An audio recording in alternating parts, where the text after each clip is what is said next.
IVI, IUI ఇంకా side effects లేకుండా ఇన్ఫెర్టిలిటీకి శాశ్వత పరిష్కారం Homeocare international. Welcome to Suman TV. నేను మీ సుమన్ టీవీ. నాకు మంచు ఫ్యామిలీలో వినిపిస్తున్నటువంటి పేరు వినయ్. అసలు ఈ వినయ్ ఎవరు? అతని మీదకి సంబంధించినటువంటి వాటిలో కొన్ని కీలక కథనాలు బయటికి రావడం జరుగుతుంది. అయితే ఆ ఫ్యామిలీకి అతనికి ఉన్నటువంటి రిలేషన్షిప్ ఏంటి, అండ్ మనోజ్కి అతనికి జరిగినటువంటి సంభాషణ ఏంటి, ఏం జరిగింది అనేటువంటి కీలక అంశాలని ఈరోజు మనతో పాటు చర్చించడానికి హైకోర్టు అడ్వకేట్ రవీంద్రనాథ్ గారు ఉన్నారు. అది వారి మాటలను తెలుసుకుందాం. Hello sir. హాయ్ అండి నాగరాజ్ గారు. సార్, వినయ్ అనేటువంటి పర్సన్ పేరు తెర మీదకి రావటం జరిగింది. దాని గురించి ప్రస్తావన కూడా చేస్తూ ఉన్నారు. ఎవరు ఈ వినయ్? మంచు మనోజ్ గారు బహాడీ షరీఫ్ పోలీస్ స్టేషన్లో కంప్లైంట్ చేయడం జరిగింది.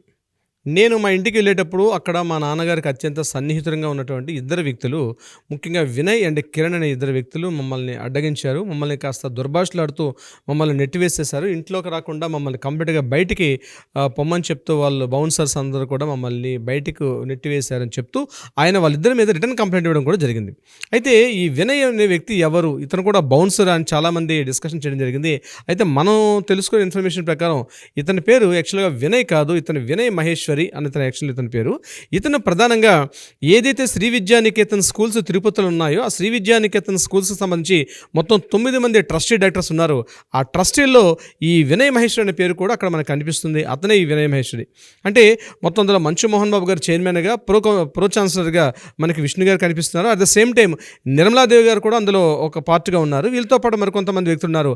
అందులో వినయ్ మహేశ్వరి పేరు చిట్ట చివరి ట్రస్టీలో ఆ 9 మంది పేరులో చిట్ట చివరికి ఉన్నటువంటి పేరు ఈ వినయ్ మహేశ్వరి. అయితే ఈ వినయ్ మహేశ్వరి గారు ఎవరు అని కాస్త మనం వివరంలోకి వెళ్ళేటప్పుడు మనకు తెలిసింది ఏంటంటే 2019 నుంచి 2022 వరకు Sakshi group of media group of ఆర్గనైజేషన్స్కి ఈయన సీఈఓగా పనిచేశారు. ఎగ్జిక్యూటివ్ డైరెక్టర్గా కూడా ఈ వినయ్ మహేశ్వరి గారు పనిచేయడం. అదేవిధంగా హిందీ డైలీ పేపర్ ఏంటి దైనిక్, ఆ పేపర్ కూడా ఇతను పనిచేయడం జరిగింది. దైనిక్ అన్నటువంటి మ్యాగజైన్ డైలీ పేపర్కి.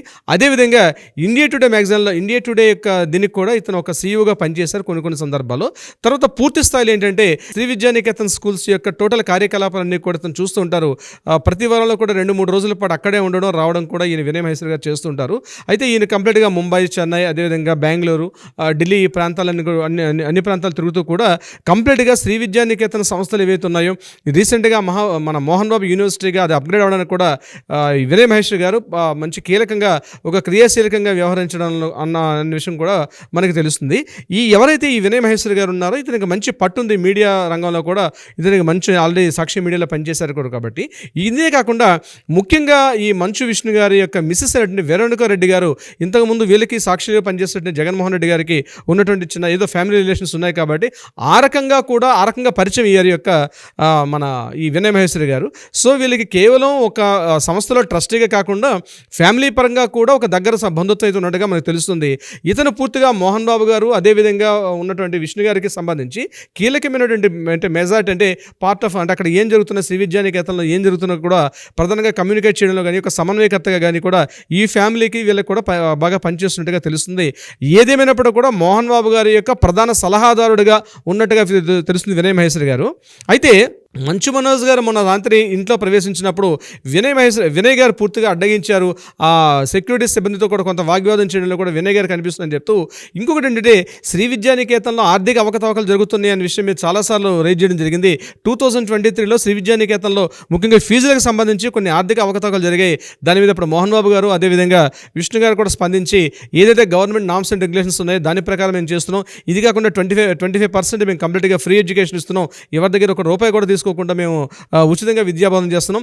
టాలెంటెడ్ వాళ్ళకు కూడా మేము స్కాలర్షిప్స్ ఇట్లాంటివన్నీ చేస్తున్నాం తప్పించి మేము ఇటువంటి సిస్టమ్ ఏం చేయట్లేదు. గవర్నమెంట్ ఇచ్చినటువంటి ఏవైతే రాయల్టీస్ ఉన్నాయో అవి మాత్రం మేము తీసుకుంటున్నాం అని చెప్పినప్పుడు కొంతమంది విద్యార్థులు మాత్రం మంచు మనోజ్ గారిని కలిసి కాలేజీలో కొన్ని ఆర్థిక అవకతవకలు ఉన్నాయనే విషయం మీద కూడా కొంత డిస్కషన్ చేశారు. అయితే కొంతమంది విద్యార్థుల యొక్క తల్లిదండ్రులు వినయ్ మహేశ్వరి గారిని కలవడానికి ప్రయత్నించినప్పుడు ఈయన మాత్రం అందుబాటులో లేకుండా కాలేజీ చాలా దూరంగా ఉన్న సందర్భంలో కూడా మంచు మనోజ్ గారితో వాళ్ళందరూ కూడా కలిసి మాకు ఇబ్బందులు ఉన్నాయి కాబట్టి మీ దృష్టి తీసుకొస్తామని చెప్పినప్పుడు దీని మీద మీద మంచు మనోజ్ గారు ప్రెస్ మీట్ పెట్టి అక్కడ ఆర్థిక అవకతవకలు ఉన్నాయి కాబట్టి ప్రభుత్వం ఇమీడియట్గా దాని మీద చర్యలు తీసుకొని చెప్పి మాట్లాడిన తర్వాత అప్పటి నుంచి ఈ యొక్క డిస్కషన్ ప్రధానంగా పెరిగినట్టుగా మనకు ఒక ఇన్ఫర్మేషన్ తెలిసింది. ఎందుకంటే శ్రీ విద్యానికేతన్ స్కూల్కి సంబంధించి ఆ కాలేజ్ సంబంధించి అదేవిధంగా మోహన్ బాబు యూనివర్సిటీ సంబంధించి వీళ్ళ యొక్క మంచు మనోజ్ గారికి ఎటువంటి ఇన్ఫర్మేషన్ కూడా లేదనమాట. యాక్చువల్గా ఈయన ఎటువంటి డైరెక్ట్ ఇన్వాల్వ్మెంట్ లేనప్పుడు ఇది నీకు సంబంధించిన విషయం ఇందులో ఇన్వాల్వ్ కాకూడదని చెప్పి మోహన్ బాబు గారు అనేక సందర్భాల్లో కూడా ఇన్ని గద్దించినట్టుగా కూడా తెలుస్తుంది.